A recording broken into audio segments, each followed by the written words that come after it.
Hello, hello, welcome. It's Carrie here, and today I'm not going to keep you too long. We're going to have a little workshop. It's going to last about 30 minutes, and what I want us to delve into are our glorious practices that you can be bringing into your life every single day. This is something I feel really, really passionate about. So for the past 20 years, I have been a massage therapist and a myofascial release therapist. So I'm really interested in the gunk of the body, how we're held together. And I'm also interested in how our experiences impact into the way we feel in our bodies. I am a big proponent of the mind-body connection. It's real. I have felt it under my hands so many times. I explore this and demonstrate this with my clients in my mentoring one-to-one work.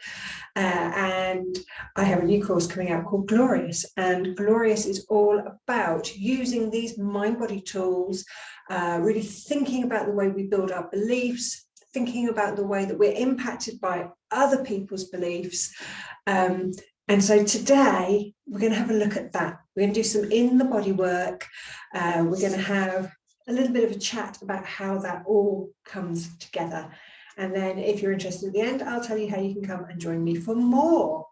Okay, so for anyone who has an idea of the mind-body connection, we talk about it a lot in terms of kind of woo spirituality. It's this sense of how we feel on a day-to-day basis, how our experiences have shaped us and created us, has an impact on how we feel in the body, how we feel frustrated, how we feel tired, actually how we feel physically if we're carrying pain or discomfort. Because sometimes pain and discomfort isn't just about an injury, it's about our bodies trying to keep us safe. It's about our bodies trying to protect us from further harm by keeping us feeling as though we are unable to do X, Y, or Z. So there's a real physical presence when we've had a scary experience or we've had a traumatic experience, and vice versa. It goes in the opposite direction. We develop beliefs and habits as a response to physical injuries that we've had. We might have broken our leg badly when we're skiing, and then the next time we go ski, we're scared of being on the snow. We're anticipating the worst possible outcomes. So we're really feeling kind of nervous. There's a level of anticipation. Anyone who has strained a knee whilst running, that rebuilding process, that healing from an injury can really take a knock on how you think you can perform again. We see it a lot in professional athletes, don't we? A physical injury can cause a huge setback, but how much of that setback is to do with the scar tissue or the related outcomes of the injury, and how much of it is like a mental game. So a lot of my work looks at that.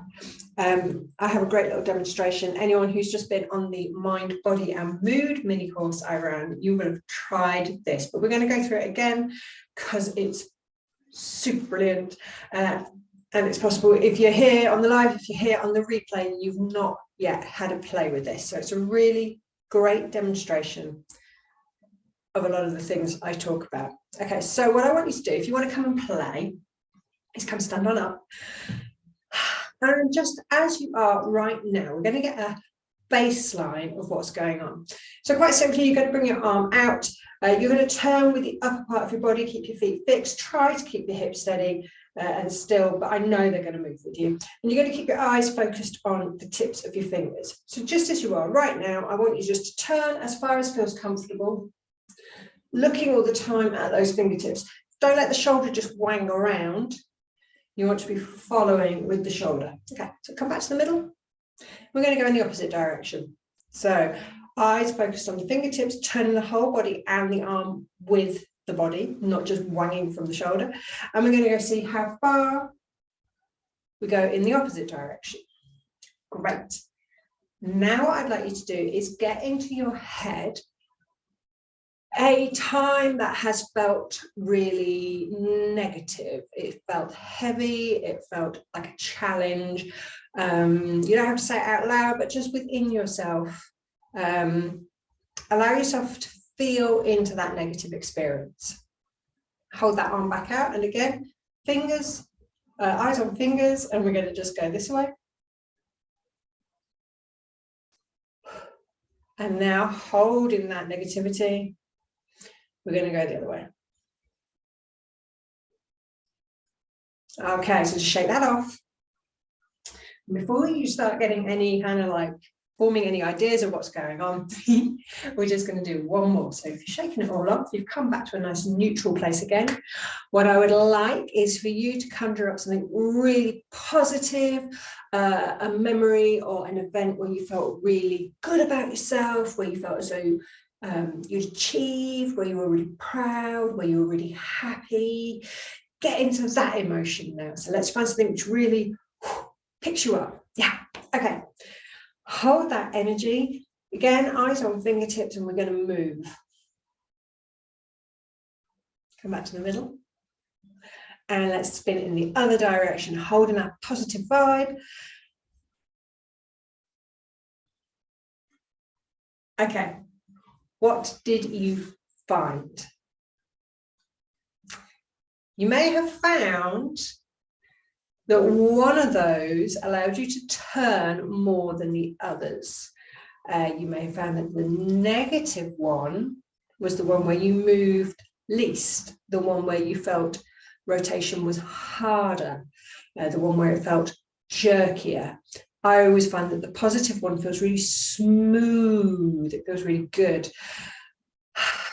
And that is a huge insight into how your thoughts are shaping your physical reality.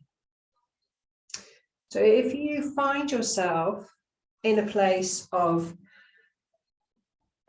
frustration, if you find yourself in a place of overwhelm, you can imagine from that exercise how that's going to feel in your body. Your body's going to feel more tired. Your body's going to feel less energetic. Your body is just going to feel ugh. So if you have a pen and piece of paper, just write that down. How I think shapes how my body feels. Okay. It's not just about how you think about yourself, is it? Like the thoughts that you carry about yourself, the thoughts you carry about the world around you are often quite mirrored. In my work, I talk a lot about how there is an internal environment and an external environment, and the inside and the outside are often quite mirrored. So, for example, if you find yourself in a place where you're surrounded by a lot of bad news stories, it always feels as though there's more bad stuff happening. It's almost like we magnetically attract all the bad stuff. It's like we feel unlucky.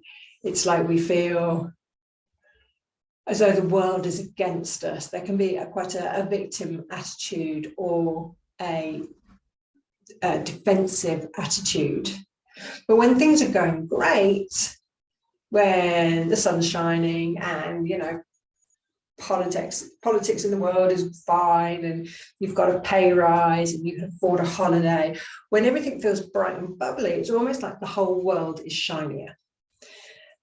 And it's really interesting how we get ourselves into this state of when we feel a certain way and we look out into our external environment, we see the mirror of that state. And also how when we look at the way the media is portraying the world, when we look at the way that society is portraying the world, when we're looking at the viewpoints of our family or our close friends, we can find that feeling really heavy, and we can find that feeling really low, and in turn, that lowers our mood. There is an idea that we are made up of, emotionally, intelligently made up of the 5 people we surround ourselves most closely to. So if you pick upbeat, bouncy, happy people, there's a tendency to feel more positive, more optimistic, that you have more of a can-do attitude.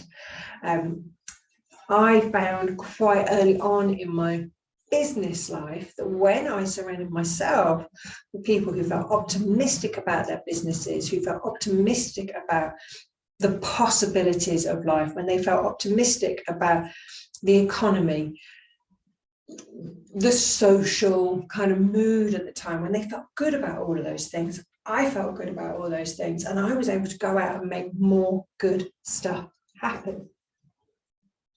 So you might be thinking, well, Carrie, what if I'm not surrounded by positive people? What if I'm not surrounded by little rays of sunbeams? What if I'm surrounded by people who are anxious, who are miserable? What are you telling me now? Are you telling me I have to fix these people in order for me to have a happier life, a better life? And I have to admit, I hear that quite often. When I first start working with a client, they may say something along the lines of, if only I could make my husband happier, then maybe he wouldn't be so stressed about work. If only I could ease the burden on him and do more around the house, maybe he wouldn't be so annoyed about the kids making a mess. And when we kind of do that thing of saying, if I could change something outside of myself to make my life easier for myself, we get in a real sticky place. And what I like to teach is that you cannot take responsibility for anybody else's actions. You can only take responsibility for your own actions. And sometimes just by taking responsibility for your own actions, that can have a crazy, weird, amazing ripple on the people around you. Because not only are we taking energy in, excuse me, not only are we feeling the vibe of the world around us, we're projecting into that vibe. So I always think you cannot change anybody else's behavior. You can do your best to understand a little bit more about their behavior. I do believe it's true that all behavior is a form of communication. But that doesn't mean you have to change their behavior. It's not your responsibility to change their behavior. It's not your job to change their behavior. It's not your responsibility to lighten their load. It's not your job to ease what they've got going on. The thing that you can control is how you respond to their behavior, to their actions, to their stresses. And I think that is a huge piece of the puzzle. When we know that our emotions and our physical are so interwoven, we think that everyone's emotions are interweaved in their physical. But you get to choose. If you've got a pen and paper, write that down. I don't get to choose other people's behavior. I get to choose how I respond to their behavior. And that isn't to say that you need to ignore them or to turn the other cheek, but you can choose how you meet that energy. You can choose in difficult situations whether to be frustrated or whether to be angry or any of those negative kind of ways that we end up feeling. Or you can choose not to interact with it. You can choose to, as an example, my daughter often squabbles with her friends at school. She's got two best friends, and they are like a wonky cart, a three-wheeled cart, and quite often it works better when it's a wheelbarrow with two wheels than when it's got three wheels. And so they're always falling out. There tends to be two of them are friends, one of them falling out with them. Then it swaps around. These two are friends, and that one swaps. And I often say to my daughter when she's annoyed with one of these two, you get to choose how you respond. You get to choose that maybe there is more going on in their world that you don't know about. And you get to be compassionate about that. It doesn't mean that you have to act in such a way that you make their life easier. It doesn't mean that you have to act in such a way that it makes your life harder. But you can choose to have compassion, and you can choose to accept that maybe there are other things going on that you don't know about, you don't need to understand. And you can choose to just meet them with love instead of with annoyance or frustration or anger. And when you're not pushing against something or someone with frustration or anger, it can become a much simpler relationship. You stop being so invested that it's drawing on your energy, it's drawing on your time. When my daughter is falling out with her friends, I quite often say it's almost like they're in the room, that you're so annoyed with them, it's like you're dragging them with you. And you can choose to let that go, and you can choose to let that rest. In Glorious, I talk about inconvenience. And I think inconvenience is one of those things that we respond to with frustration and anger because we don't recognize it as inconvenience, that there is this little bit of our ego that gets like right in there for the fight. And that bit of the ego is like, well, what's going on? What's going on? Why are they doing that to us? And we take it as a personal affront. And that really, all that we're doing is we're getting riled up about an inconvenient behavior.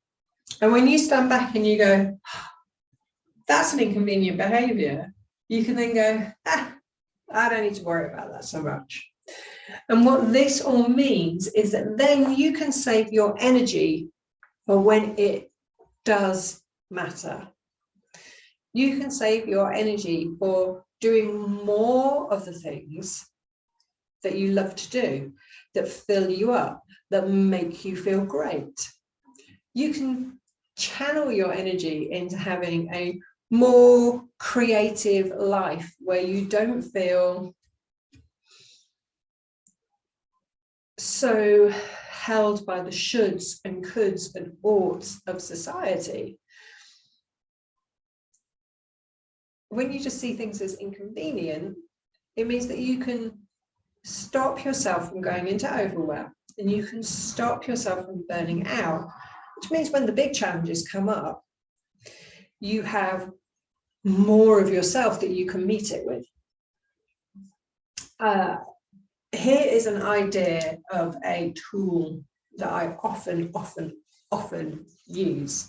I am a big believer in journaling, a big believer in getting it out, writing it down. And then when you start writing it down, you take it to the next level, and you start looking, as you write and what you're writing, you start looking about, why does that feel that way? How is that affecting me?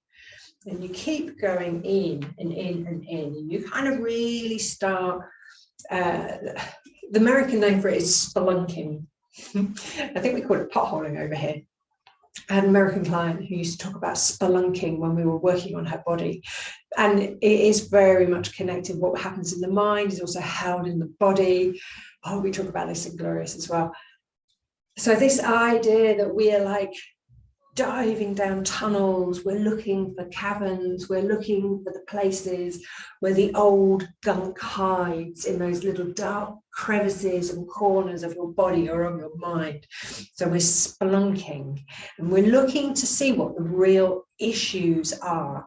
We're looking to see what the real hurt is.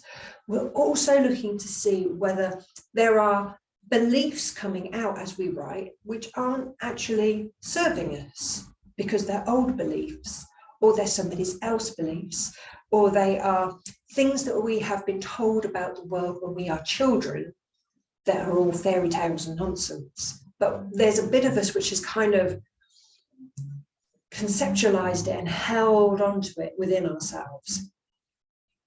And here's a really cool test you can use.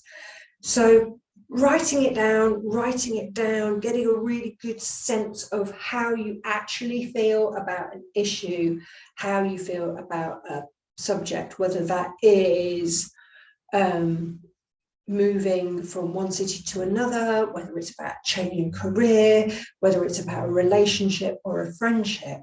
When we write it down, when we go spelunking, when we get into the nitty-gritty of how we feel and what's going on, we can also use a physical test. And the physical test is one that I teach at a higher level in Glorious when I work one-to-one with Glorious clients. But it's a really cool little tool and I'd love to share it with you.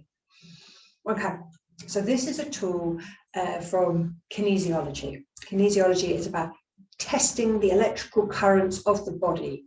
The idea is that where we feel a disconnect on a physical or an emotional or a spiritual or a mental level, the electricity of the body fails. And this can be tested in various different ways.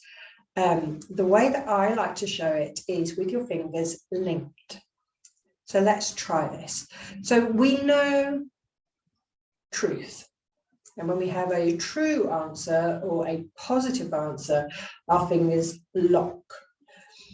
You're going to hold the grip quite gently, but you'll be surprised. So let's start off by, why don't you ask yourself your name?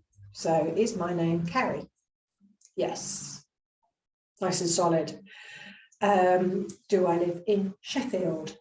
Yes. Nice and solid. Okay, so let's see what the opposite of that is. So something which is either false or negative or not in alignment, or there's a disconnect in the body, is experienced as fingers losing their power to hold. So we've got the my name is Carrie, and then we've got the my name is Albert. So what you're going to do is you're going to pick a statement that you know to not be true. Could be a name, could be a town, could be a job, could be your age.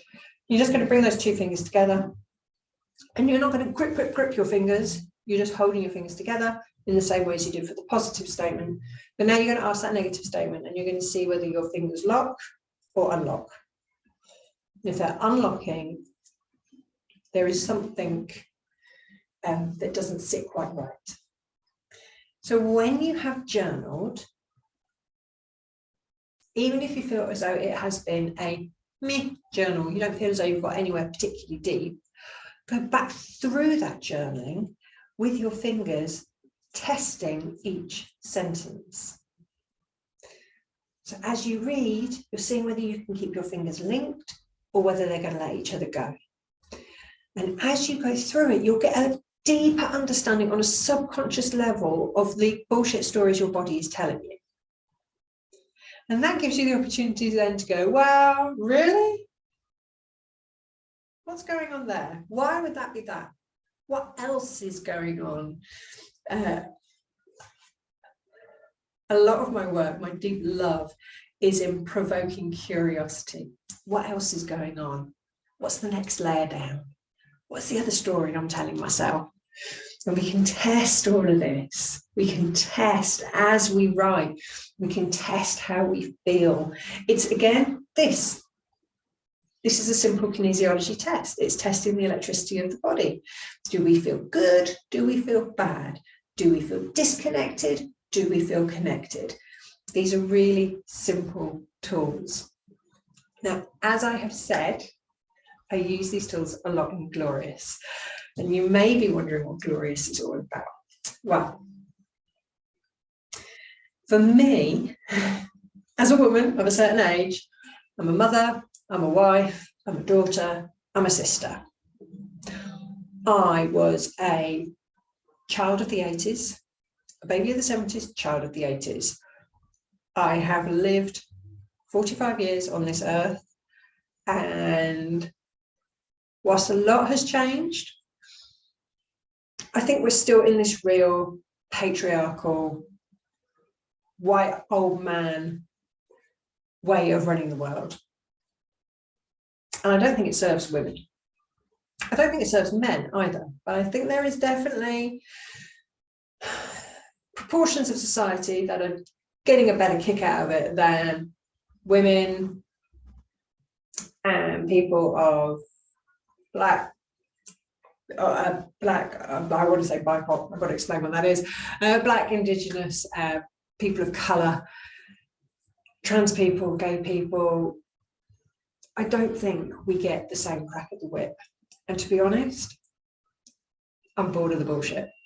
And to be honest, I really feel a need for us to start rewriting our own rules. I'm sick of us feeling that we have to scramble to match somebody else's idea of success.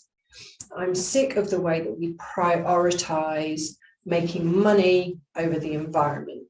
I'm sick of the way we have expectations of our children, who are such different creatures to us. Like these new baby millennials, you know, the ones born in the 10s, the ones born in the 20s, they are so different to us. And on so many levels, we do not understand their world.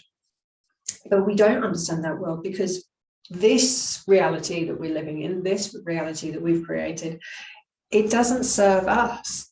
And actually, when we take it apart, nuts and bolts, we don't really understand that either, apart from the fact that it's serving one small part of a wider community, of a global community. So Glorious is about shaking that up. Glorious is about coming back to what you love. Glorious is about finding who you are. Because I think as well, for a lot of women, when we have careers, when we have children, we are constantly prioritizing. We are prioritizing this job and that job and over here and over there. We forget to ask ourselves, well, what do we do for fun anymore? How do we enjoy ourselves anymore? Who the fuck are we anymore? And Glorious seeks to address those questions.